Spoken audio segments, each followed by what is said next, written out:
அமலேக்கினை முற்றிலும் அழித்தவன் யாரு? தாவீது.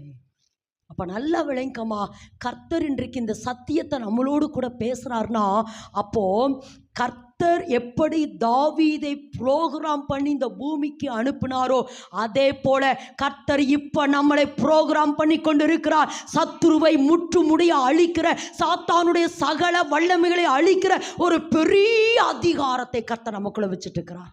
ஆமேன் என்று சொல்லாம, அப்போ யார் அழிச்சான்?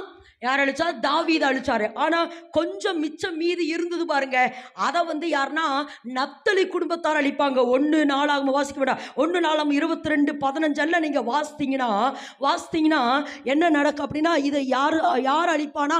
நப்தலி குடும்பம் அழிப்பாங்க. கடந்த நாட்களை கர்த்தனுக்கு ஒரு சத்தியத்தை வெளிப்படுத்தினா, ஒரு நாள் நைட்டு நான் தூங்கிட்டு இருக்கிற கர்த்தர் இந்த வார்த்தையை சொல்றாரு. எனக்கு அப்படியே ஓடுது, இந்த வசனம் உள்ள ஓடுது. நப்தலி குடும்பம் அழிச்சும் கூட ஒருத்தர் தப்பிட்டான். அது யார் தெரியுமா? ஆமான்.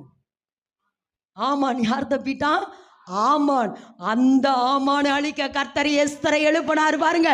அந்த ஆமானை அழிக்க எஸ்தர் எழும்பி ஆமானினுடைய முழு குடும்பத்தையும் தூக்கிட